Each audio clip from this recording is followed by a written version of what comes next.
Hi, I'm Jeanette Roche. This is Bridge City News. Here's a look at some of the stories we have lined up for you tonight. Postal workers walk out nationwide over the potential end of door-to-door delivery. Plus, Israeli Prime Minister Benjamin Netanyahu addresses the United Nations as some representatives walk out.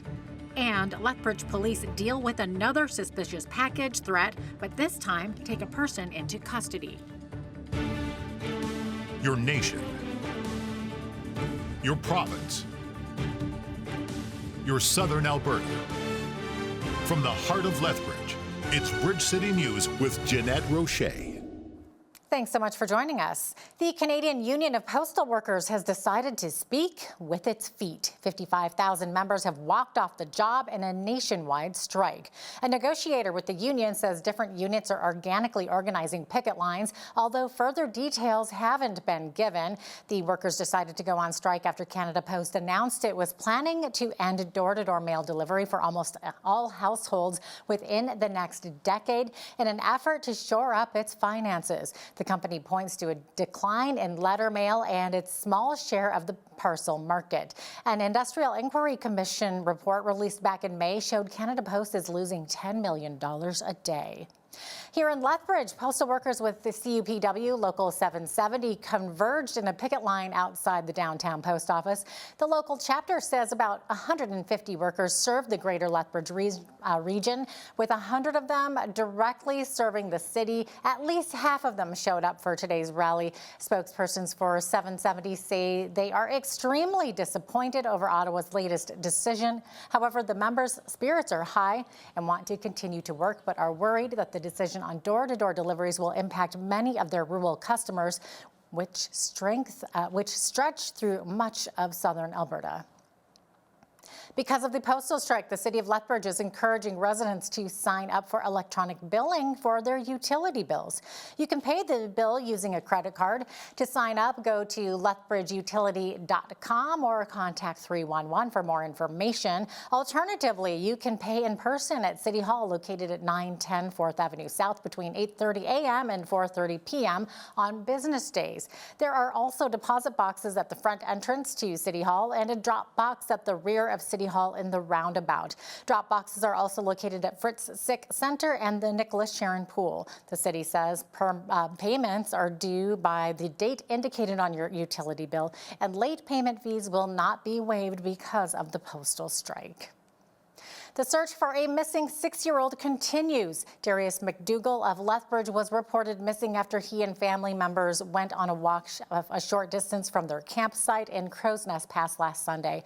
Rumors are surfacing that police and search teams are scaling back on their efforts, but the RCMP say that could not be further from the truth. Gina Salaney adds that the community supports are now in place. As of today, we have additional resources on site, which includes 60 TSG RCMP officers, which is our tactical support group.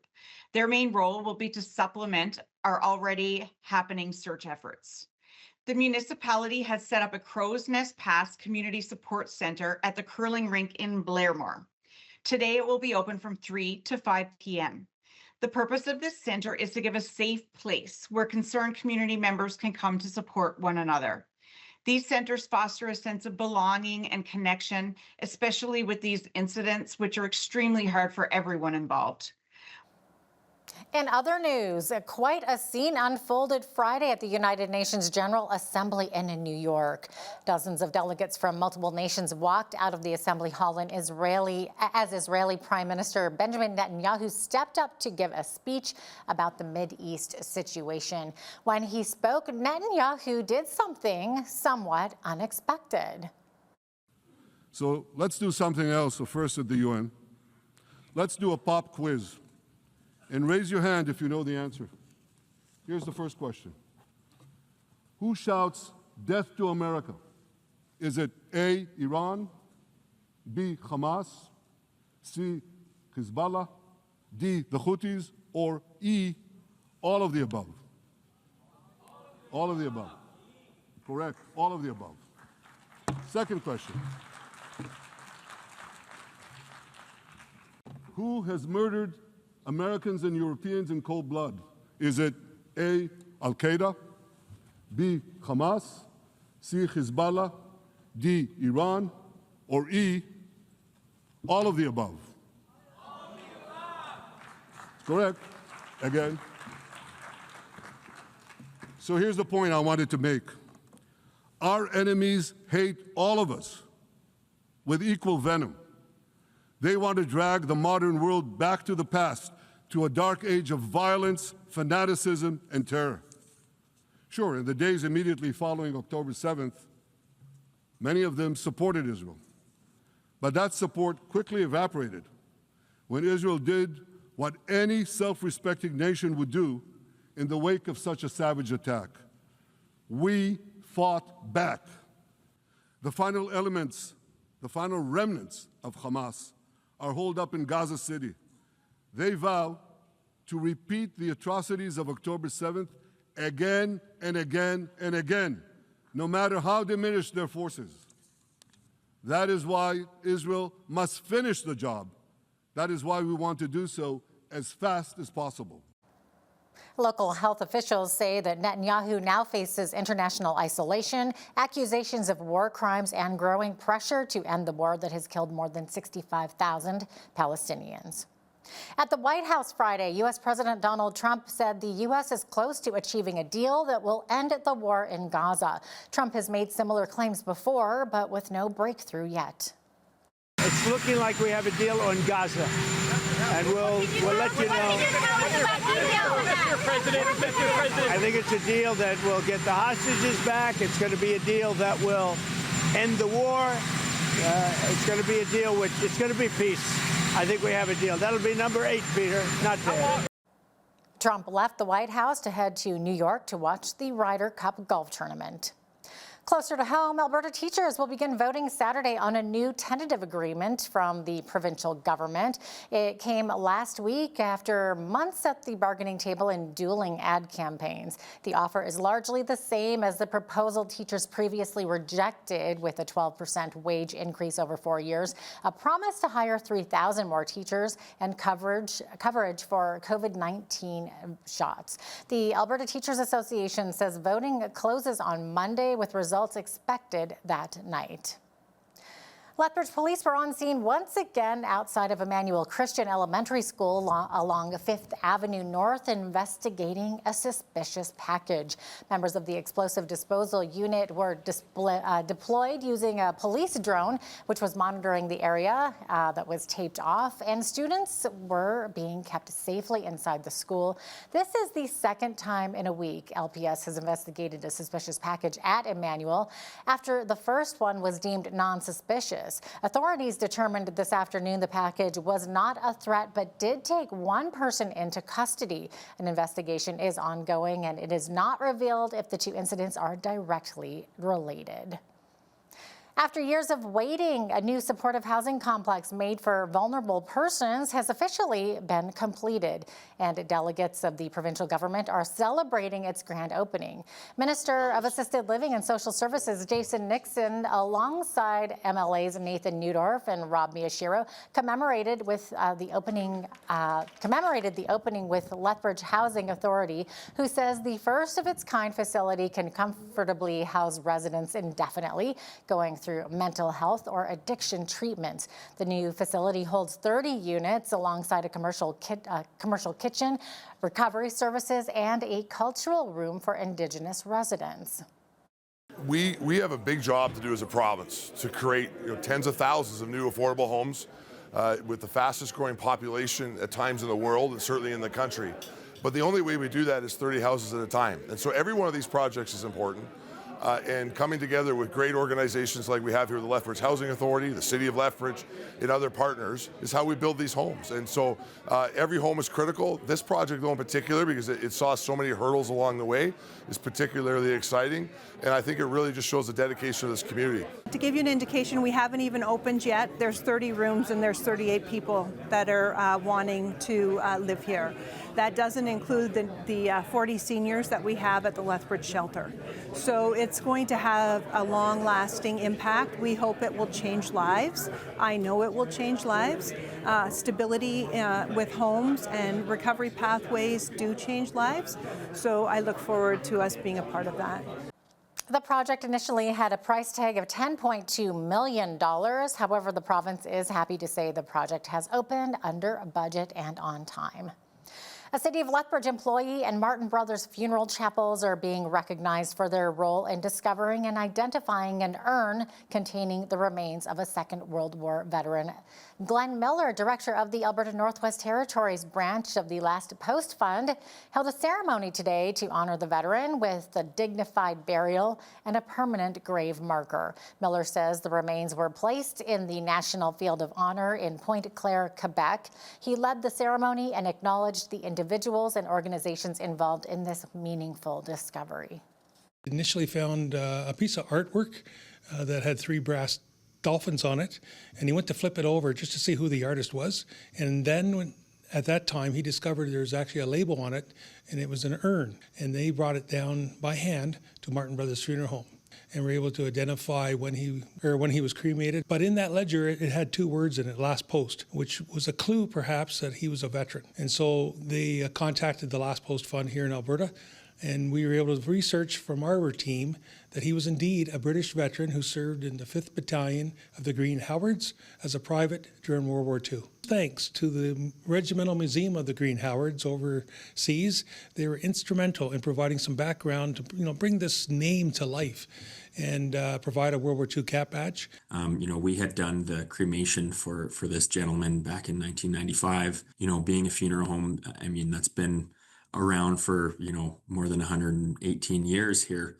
We have, extensive records going back to 1907, right? So, for 1995, we certainly would have some records of that. So we took, custody of the urn for a little bit there and did some research. And on our ledger that we had, it said that he was a Last Post Fund file. So over the moon at the very least. I'm very thankful that we've received this certificate of appreciation because at the end of the day, what we do every day is commemorate lives that have been lived.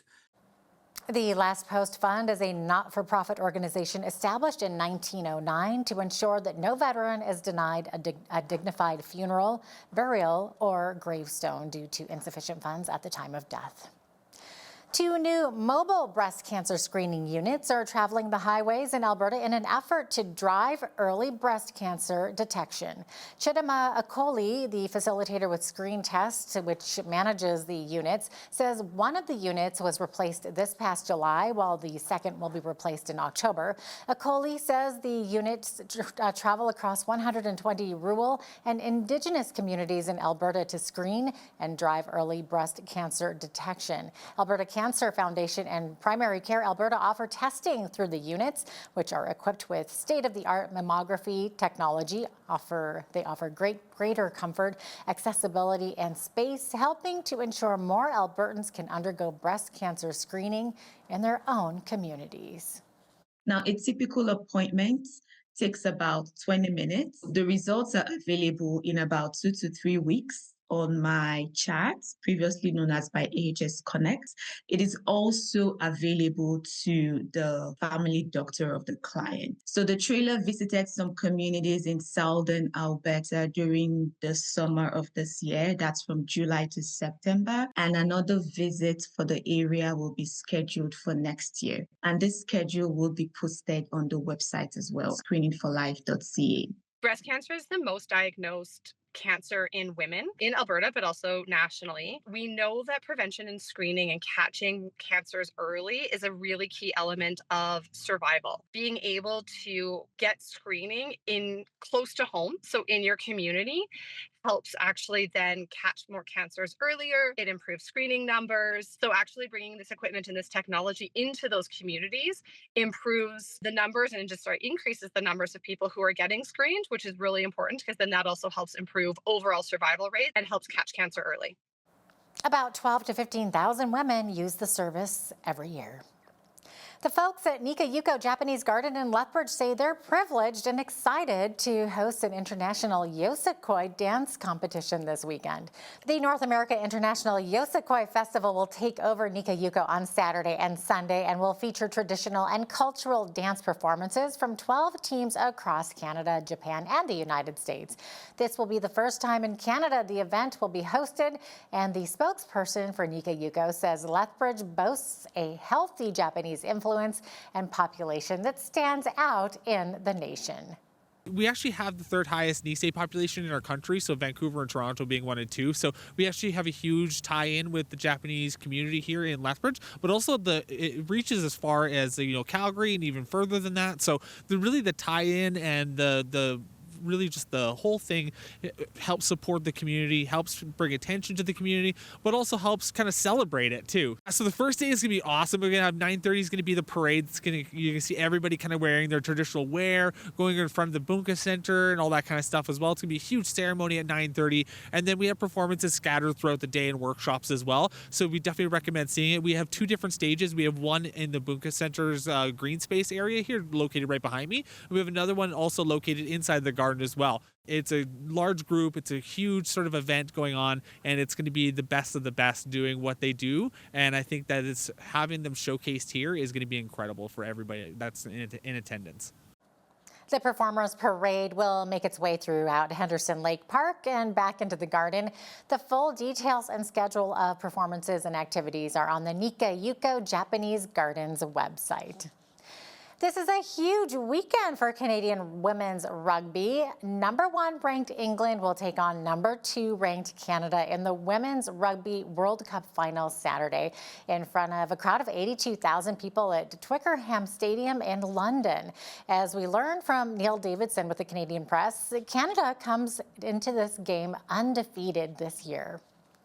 It's won 11 games and drawn 1. It has not lost since a loss to England in last October in the WXV tournament. So it's a team, the Canadian team, that is in fine form. Of course, it's facing an English team that is in equally fine form. The Red Roses come into the championship game having won 32 games in a row. They've only lost 1 of their last 63 matches, and that was in the final of the last World Cup in November 2022. So they are due. Statistically, these are 2 of the best teams in the tournament. Canadian players to watch include Sophie de Goody, a forward who is a finalist for World Player of the Year. She leads the tournament in carry. She's physical and is a load, hard to bring down. England has much of the same. Ellie Kildunn, their fullback, is one of the most exciting runners in women's rugby. So there's a lot of stars that are going to be on display in the final. The game will be broadcast Saturday at 8:30 a.m. Mountain Time at 10:30 Eastern Time on TSN. It was another lovely fall day in southern Alberta with plenty of sunshine and plenty more of it coming up this weekend. I'll be right back with a look at the full forecast.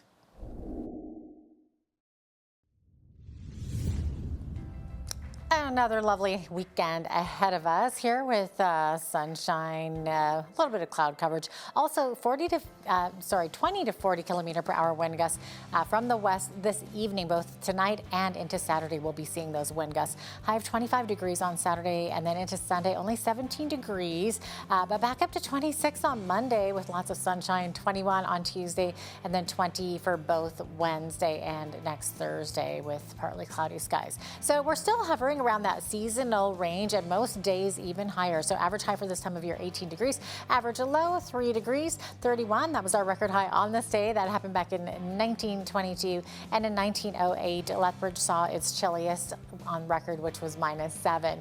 Sun rose this morning at 7:23, sunset this evening at 7:21. So we're now looking at 11 hours and 58 minutes of daylight. So we're 3 minutes shorter than we were yesterday, and we're now in that 11th hour as we get closer and closer to winter, unfortunately. Okay, so on the west coast, we're seeing 40% chance of showers in Victoria in the morning, high of 17 degrees. Vancouver, high 15, seeing periods of rain in the morning and then 60% showers later on in the day. In Edmonton, mix of sun and cloud, 19 degrees with the 20 to 40 winds happening in Calgary. Calgary also seeing that mix of sun and cloud and high of more around 21 degrees. In the rest of the prairies, though, we're seeing mostly sunny skies and higher temperatures as well. A pair of 24s there for both Saskatoon and Regina, and Winnipeg, high of 22 tomorrow with clear skies. Over in the central part of the country, Toronto will be seeing a little bit of shower activity, so we're seeing 40% chance of showers there, high of 24 degrees, 23 for the high in Ottawa, and 21 in Montreal, with mainly sunny skies there. As we look over into the Maritimes here, Fredericton, high of 20 degrees, clear skies, same thing in Halifax. Charlottetown seeing some mainly sunny skies, but with 17 for the high, and then a high of 19 degrees in St. John's with partly cloudy skies. There you have it. That is your forecast. Stats Canada says total tourism spending in the second quarter rose 0.9% as an increase in domestic travel was offset in part by fewer visitors from the United States. The agency says total tourism spending for the second quarter totaled $26.5 billion. Canadians have been opting to spend their vacations domestically or travel to destinations other than the U.S. following President Donald Trump's tariffs and rhetoric about making Canada the 51st state. Domestic tourism spending rose 2.9% to $20.6 billion for the April to June period, offset by a 5.3% drop in spending by international visitors in Canada. The Vancouver Fraser Port Authority says 13% more cargo moved through Canada's biggest port during the first 6 months of the year than the same period last year. That amounted to a record 85 million metric tons being handled at the Port of Vancouver. The biggest increase could be seen in crude oil exports, which were almost 5 times higher than the first half of last year, thanks to the startup of the Trans Mountain Pipeline expansion in May of 2024. About 60% of the crude export volumes during the first half of 2025 went to China. Now here's a look at today's markets. The TSX was up 29 points on the day to finish at 29,761. The Dow was up 299 to 46,247. The S&P 500 was up 38 to 6,643, and the Nasdaq was up 99 points to 22,484. West Texas Intermediate oil was up 23 cents to 65.21 US per barrel. Natural gas was down 2 cents to 3.17 US. Gold was up 4.28 to 37.5406 US an ounce, and silver was up 83 cents to 46.04 US an ounce. Feed wheat is at $7.21 per bushel, barley is at $5.55, canola is at $13.93, and corn is at $7.37 per bushel. Live cattle October contract was down 25 cents to $231.80. Feeder cattle October contract was up $2.95 to $3.57, and lean hogs October contract was up $1.40 to $101.50. And the Canadian dollar was up slightly over the past 24 hours and currently sits at $71.80 US.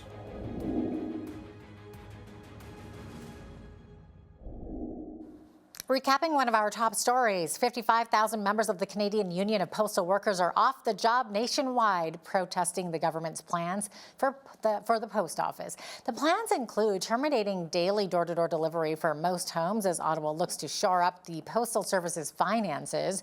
The union is claiming the government is paving the way for privatization. As easy access to social media platforms increase, parents must be aware of the criminal element that seek out innocent youth for exploitation and radicalization. Inspector Matthew Johnson with the RCMP's Integrated National Security Enforcement Team, or INSET, gives valuable advice on how parents can protect and educate their kids about the dangers of the online world. Also, when you see news happening in your community, be sure to send us an email at info@bridgecitynews.ca. You can also visit our website or YouTube channel anytime to check out more of our stories and interviews.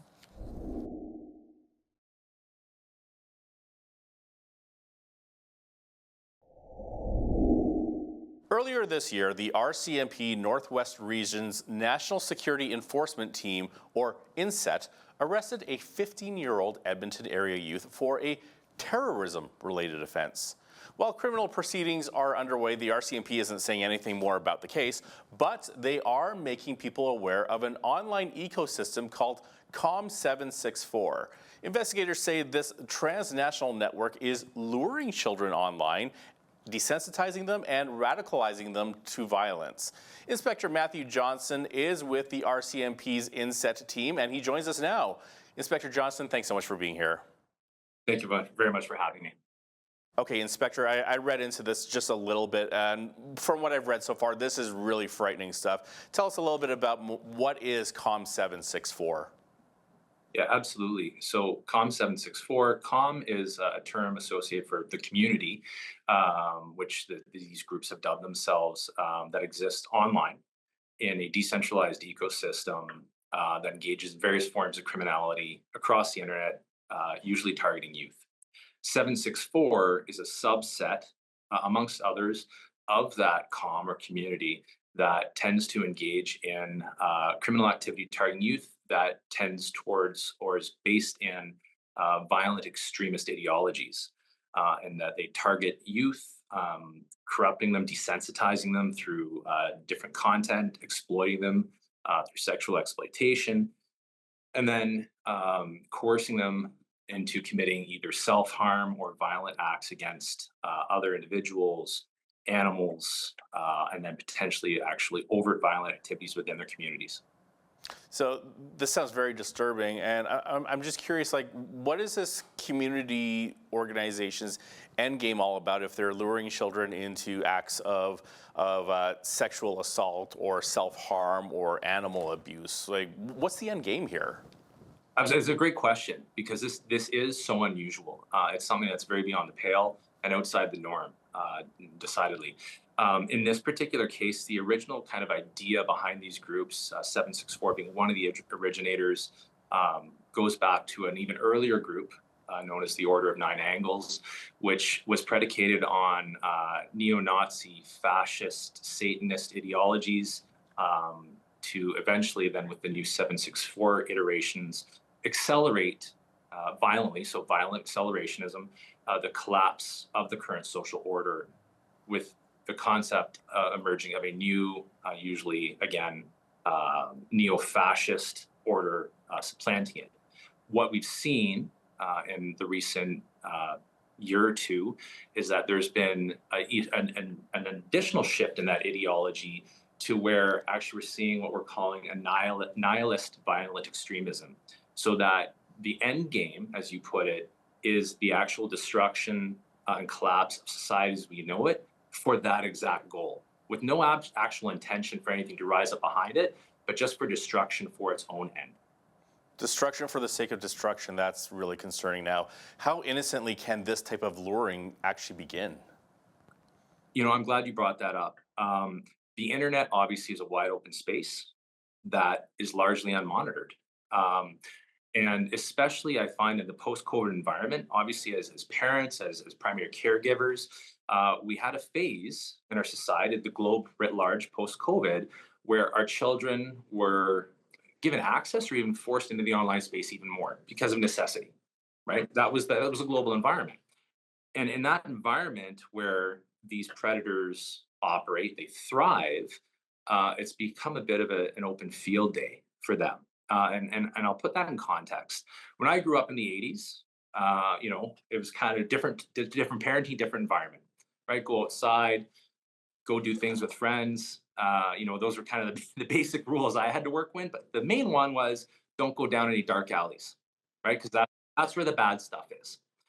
Well, the way I look at it is what we've done now, it seems, as a society, is we've taken that dark alley and put it right in our own house. Because what we've done is we've put our kids on their devices unmonitored, say in their bedroom, because we think, oh, they're safe in their bedroom, right? They're safe in the living room because they're on their device. But that dark alley is in that device because we don't know who they're interacting with. So it's incumbent on us, it's that whole society approach, not just a policing approach, but that whole society approach to encourage everybody as a primary caregiver to engage with their children about what are you doing online, right? Be involved, increase your digital literacy. Know what those kids are doing online, who they're engaging with, What platforms are they on? What are the kind of things you're seeing? Set some parameters, have open discussions that are non-judgmental, but that you're engaged with those children to know what they're doing and who they're interacting with. Because when they're unencumbered, unsupervised online in any corner of the dark corner of the internet, that's where we can see these problems, unfortunately, tragically occur. And kids can be so impressionable too. What kinds of vulnerable youth is this group targeting? Absolutely. So youth at writ large are obviously at risk at this, but these types of groups have actually publicly in their own materials that they've published, messaging they put online, has really said that their targets and their tactics are to actually specifically isolate and focus on vulnerable youth. And I mean, that can mean from anybody who's just socially, excluded, looking for some sort of belonging, to individuals who might be struggling with identity issues, to individuals, youth that have potential disabilities, but really those people who are struggling to find acceptance somewhere, who are looking to reach out into a community, and these predators are giving that false sense of community, engaging with them, drawing them in until they can't get out. And then that's where the exploitation starts, and that's where that descent into potential pathway to violence begins. So could you give us an example of how this group may actually try to engage a youth, and just so we can know what are some things parents should watch out for in terms of their kids' behavior or what's being communicated to their kid if they see a message? Absolutely. No, again, great question, and it's fairly broad. So I'm going to cover a couple things there. So platforms that we see that these groups are routinely targeting youth on are something that might be innocuous to us parents as Roblox, Minecraft. Wow. That starts an open gaming platform where they might be interacting. And keep in mind, a lot of these offenders as well are youths themselves. So they know how to engage with potential victims as a peer or a friend. And they'll engage with them in that gaming environment, innocently, innocuously, potentially at first. But then if they can get them offline into a DM, a digital messaging platform that's encrypted, usually Discord, Telegram, etc., that's where then they can start to deploy more nefarious tactics, right? Get personal information that can allow for doxing, potentially get sexually explicit photos from those youth victims, and then use those to exploit them to further acts. So that is a way, a methodology in which that exploitation can begin. Now, for parents to be aware of certain signs and symptoms, if you will, with the youth that they're supervising, be it if they're parents, teachers, primary caregivers, etc. And some of those could be those platforms themselves. I would suggest that children likely don't need access or use of encrypted, secure messaging platforms that their parents don't have visibility on, like Discord or Telegram. That would be a question for me right away if one of my children or somebody else's children were using those platforms. What's the reason you're using that platform? If anonymous gifts are being delivered to your house for your child, that should be a pretty big alarm bell. But again, being involved in that digital space, those gifts can actually also be delivered online in those games. Robux is a currency, a digital currency within the Roblox gaming environment. That can be provided by the offender to the potential victim as an incentive or inducement to continue in that exploitative behavior. So those are indicators. It gets a little more nefarious as you dive down the rabbit hole of the 764 environment. One of their standard tactics is to encourage and extort the victim individuals into harming themselves. And it's not just simple cutting, it's actually cutting sigils, usually the monikers associated to the offender that is exploiting them, into their body. And it can start innocuous in places that can be easily covered, to then escalating to places that can't be exposed. And there's a bit of a currency factor then for the offenders. But as a parent, if all of a sudden your child's even grooming aesthetic changes, where all of a sudden they're covering their whole body up, whereas during the summer they used to wear shorts and t-shirts all the time. Why are you covering your body all the time? Why don't I ever see your arms anymore? What are you potentially hiding? If you're finding, and it sounds in a way, it sounds easy, but if you're finding, say, bloody bandages in the house, if you're finding blood in different areas of the house, because sometimes blood marking or blood signing it's called, occurs, that should be an indicator.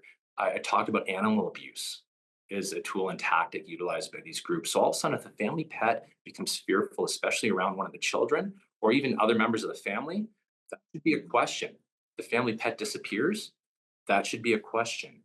They discuss having a new friend they're obsessed about or then potentially frightened of.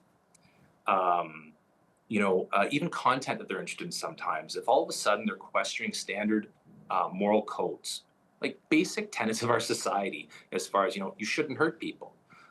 Combine that with a sudden interest in the occult or neo-Nazi philosophies. Again, keep in mind, we're talking about kids, right? We're talking about kids.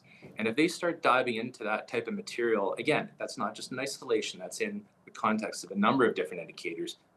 I think questions should be asked, right? And that's when, those primary caregivers, regardless, teacher, parent, et cetera, should be asking some very serious questions, potentially reaching out for help. Right now, I don't know how many kids are watching the news right now, but for kids that are in their teens, I would assume these warning signs they should be looking out for as well. If they're getting gifts sent to them or online gifts, if they're being coerced into self-harm or give up nudes as some kind of blackmail thing, that's those are things that kids should be looking out for as well. Now, a lot of parents might think the solution to all this is simply give them less screen time, but there's more to that, isn't there? 100%, and I think you nail it right on the head there. It's not practical. We're in an environment where, like it or not, the digital age is upon us for a long time now. It's part of our life, but I think it's a good thing to maybe dial down the screen time. But I think the main thing, I think we touched on it earlier, was that those primary caregivers need to be engaged, and from the youth perspective too, from younger children to the teens, need to have an open dialogue with those primary caregivers, whoever they are, the people that are important in their life, about what they're doing online, who they're interacting with, the things they're seeing. And I think some of the most important things, and the messages to the youth in particular, is that if this is happening to you, if you're being victimized in this way, it's not your fault, right? Have that conversation with a trusted adult. And for those adults, remember that. Don't judge, be supportive, listen to those potential cries for help, and have that dialogue, and then reach out to the appropriate resources, if it's your local police or jurisdiction or other social services supports, depending on the nature of the incident. But that's the important part, is having that dialogue about the digital environment that they're treading in, exposing them to the dangers of it, explaining what the potential pitfalls are, and then explaining if something does go horribly awry, that again, it's not their fault. They are a victim. They need to feel safe and comfortable to come forward to that primary caregiver and feel supported to address the issue and make sure they're safe. And we're almost out of time here, but I wanted to ask you really quickly, because parents always want to be involved in their kids' lives, but sometimes these things can just escalate so fast, and faster than parents can keep up. So if parents want to learn more, what kinds of tools are available to them? Yeah, that's a fantastic question. So the Government of Canada actually has a program online that deals with cyber safety, and it's called Get Cybersafe, getcybersafe.ca. It's an excellent resource that cuts across all different age groups, people, different knowledge and skills with digital assets, different crime types, and it provides a ton of information on how to make sure you or people around you are safe online. So that's an excellent resource. The other resource, and we partner with them quite extensively here in Alberta, is the Organization for the Prevention of Violence. And through their program, which is called Evolve, they provide psychosocial services to both victims and offenders to off-ramp them, but also provide support to victims through various tools, social, health, family services, welfare, in this type of milieu. So those are great tools for parents, for anybody really that has concerns in regard to this environment. Inspector Matthew Johnson is with the RCMP's Integrated National Security Enforcement Team, or INSET. Inspector, thanks so much for your time today. Thank you very much.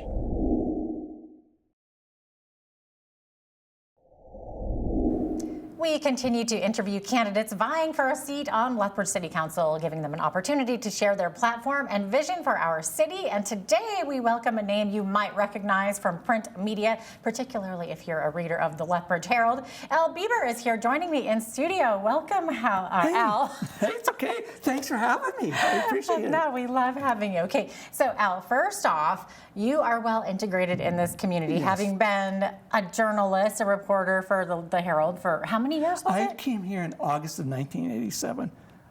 Okay. I started my career in northwestern Ontario in a town I'd never heard of when I was growing up out here. Yes. And I stayed there for 7 years, and you know what? Winters were cold, and I decided, let's see what Lethbridge has to offer back home in southern Alberta.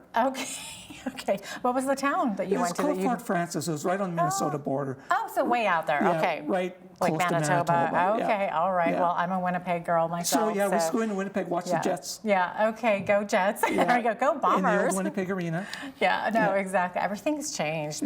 But speaking of change, you being a journalist, you've seen a lot of changes over the years. You've covered this city inside and out. What made you want to throw your hat into the ring for a city council? I've been following Lethbridge politics, obviously, for years. And when I first started covering City Hall beat in 2021, a job I volunteered for, because I was interested in it, and I have gotten to know the city well.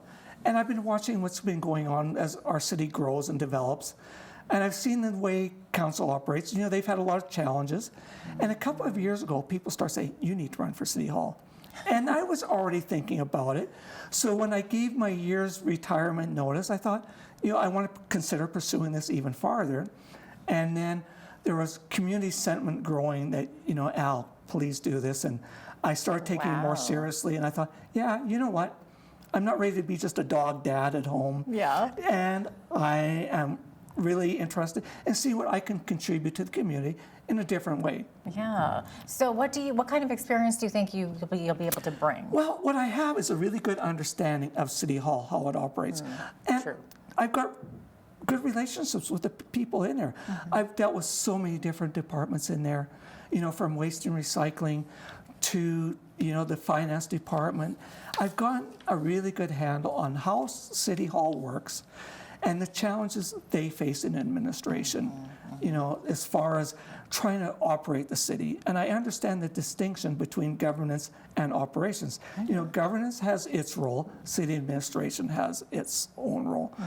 And it's, the role of governance sometimes has to get involved in city operations, but it has its own distinct role. And that's what a lot of people in the community don't understand. Yeah, so interesting. So what are you most passionate about? If you were to get a seat in there, what types of issues would you want to be tackling? Well, you know what? Running a city is a collaborative effort. So I don't think anybody can go in there and say, we want to do this, or we want to do that. We can bring our ideas to the table and hopefully they'll find common ground. But it's obviously residential development, commercial development, industrial development are important. So we have to work with the city administration and economic development Lethbridge to develop strategies to increase the tax base, to pay for the essential services we have, to pay for the community service we have, and to help with the cost of the social issues that we are dealing with. I was going to ask you, what is your take on taxes? Because obviously that's a huge issue with council. Residents don't like to see their taxes going up, but yet if you want to provide all the services that for the residents, sometimes that happens. So what's your take on that? How do you go about sort of striking that balance? Well, I think we need to figure out how to spend judiciously, focusing on the needs, especially during this tough economic climate. But we also have to consider things like arts. Because, culture brings people to communities, but it's not going to be a high priority. A lot of people, because there are so many other concerns right now. The wastewater treatment plant. I don't know if you guys did the tour there last year, but it was really interesting and enlightening, and there's a huge cost associated with that. So we have to find a way of balancing taxes to keep it affordable for seniors, for young people, while also providing those necessary services. And that's going to be a tough juggling act moving ahead. So we need to increase that tax base. Okay, so you're all for increasing the tax base. Now you've been a longtime supporter of arts, and you mentioned that there. So how important is this for election 2025? Well, obviously the idea of a concert hall is long gone. But there are ways we can support the arts, including providing a little bit of money for the arts acquisition program, even just advocating for the arts to get provincial support. Because as we saw the province talk about a few weeks ago, arts are an economic driver here. And they bring tourism to the city. When you have companies like New West Theatre, and we've got the Southern Alberta Art Gallery, which is a nationally renowned institution. We've got, CASA, which does great work. We have great museums here. The Galt Museum's fantastic. So we have to find a way of bringing attention to those organizations so they can thrive. And come budget time, trying to work with them to give them the money they're going to need to operate. Just like we're going to have to do everything else. Yeah, but we have really pressing issues in this city right now. Definitely. Speaking of which, housing affordability is an ongoing issue. So what do you see as a potential solution for that? Well, everybody talks about densifying, and I've heard some people say, well, densifying should only be in certain neighborhoods, but that's like the NIMBY attitude. So if we look at densification, I'm kind of taking the attitude of some of the people that I've talked to who've come here from different cities. We need to build up in different areas of the city. Make it densification everywhere so nobody feels like they're left out. And but we need to make sure we have enough parking, which was a real concern. Because if you don't have parking, and this is a commuter city, that is going to create issues. So we have to really be careful about the land use bylaw that's being redeveloped and make sure that takes these matters into consideration. And I know developers, they want to make more affordable housing. They want to put in secondary suites, and they're telling me, they need to get the red tape cut to do this quicker and better. So there's a lot of discussions that need to be had, and one person can't do it all. It's going to take fulsome discussions around that council table. So when you're saying densification, are you talking apartment buildings, multifamily housing? Secondary suites in existing residences. I see. But making sure, not only do they fit in with neighbors, because you want the neighborhoods to have that type of continuity. Like when you have infill housing, some look really great. So, you want to make sure that everything fits with the neighborhood and everybody's comfortable with it. And we have to look at those densification needs. Seniors who want to downsize, young families who want to start out. They have to start somewhere. For sure. And things have changed since some of us were younger, But even then, when we were making less money, but inflation was high, affordability was an issue back then too, and it may always be. But we have to address it. Yeah. On the opposite side of the housing situation is homelessness, addictions, encampments. Those are all challenges that are still here in the city, unfortunately. So are there any changes that you'd like to see the city make to bring a betterment to that? It's a tough question to ask because even though I've got an inside view, I'm still an outsider. But, mental health and addictions comes under different levels of government. So I think community social development at Lethbridge City Hall is doing a good job of advocating, and I think that's what we need to do is continue to advocate to get the supports we need so we can help out. And that means obviously financial supports. But this is a real tough issue, being dealt with by communities across Canada.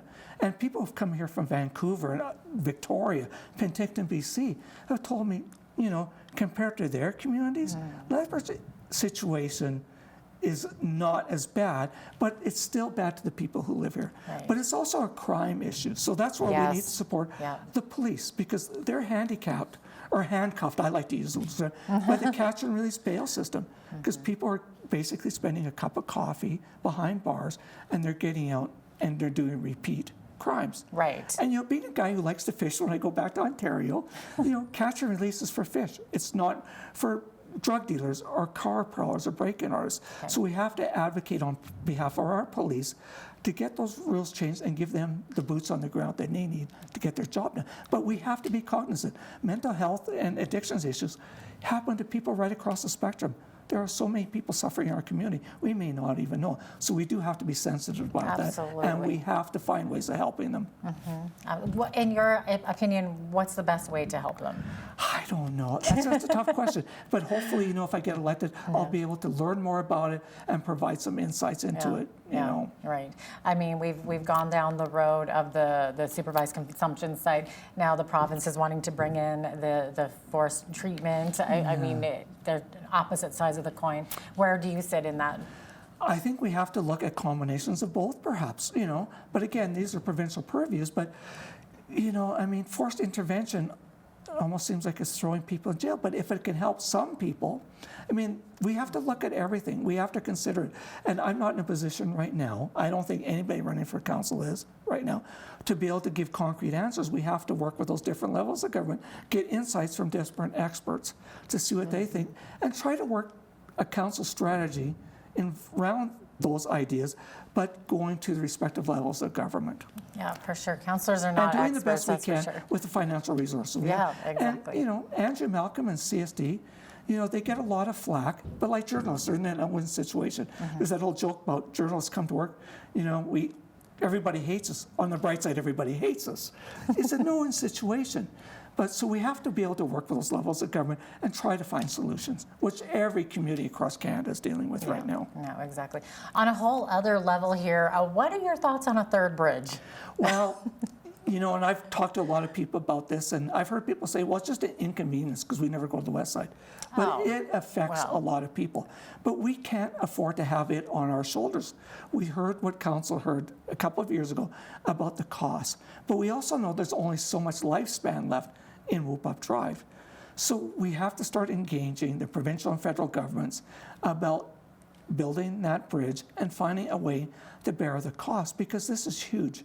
You know, it impacts first responders from reaching their emergency. It affects people with childcare on the west side. And if you have to take medication at a certain time and you're stuck for 90 minutes, and also the flow of commerce. So some people are saying, well, maybe we should have a ring road. And there's an idea there too, but what's the impact on a ring road if it avoids Lethbridge? I mean, Winnipeg has this ring road, you know that. But I mean, it's right in the city. Highway. The perimeter highway, which we've all been on. But you know, I mean, it's on the edge of the city, but it's still in the city. So how do we? That's right, it is, you know, because I go that way every couple of years and bounce around on it. And how do you find that balance? But we do have to engage in those discussions, because this isn't just a west side issue, it's a community issue. No, exactly. Bike lanes, where do you stand on that? Does the city need more or less of them? You know, well, working downtown, we know how many issues people have with those. They impact parking, they impact businesses. But, you know, in certain areas, I can see them. You know, if you're a parent and you want young kids riding your bicycles, going from a park to a park in an area on the west side or the north side. But to traverse the city, I don't know about that, but I do know, I mean, we are going to have to deal with them. They do have that pilot project. So I'd like to see how it works out. Because obviously, moving forward, we need to think about carbon emissions, but are they a solution on a citywide basis? I don't know. And, you know, again, that's being a person on the outside, need more information. I know what I hear from people. It's really seemed to be a polarized situation before, or either you're for or against. All right. And I'm not sure what the right answer is. Yeah. Any final thoughts to our viewers on why they should vote for you, Al? Well, we need to get a ward system in, because it's been shown that the large system we have right now, it caters to incumbent candidates, because they already have their voter base who can, you know, basically hone in on one candidate, vote for that candidate. So they don't need a large number. They just need a certain group voting for them every year. Whereas it's been shown that a ward system increases diversity in the type of voices you're going to have. And people are going to look at me. What do you know about diversity? Well, the neighborhood I live in, on the west side, you know, we have multiple religions, multiple races, different sexualities. We are a neighborhood that is extremely diverse, it's extremely welcoming, and we look out for people. And to me, that's a microcosm of what Lethbridge is, and it's a microcosm of what City Council could look like if we have a ward system. All right. Al, thank you so much for joining me today in the studio. Good to see you again. This was great. All the best to you. Good luck. Thank you so much. Al Bieber is a candidate for Lethbridge City Council. That election is coming up on October the 20th. And voting starts on October 8th. There you go. Voting starts on October 8th. I'm Jeanette Roche on behalf of all of us here at Bridge City News. Thanks so much for watching.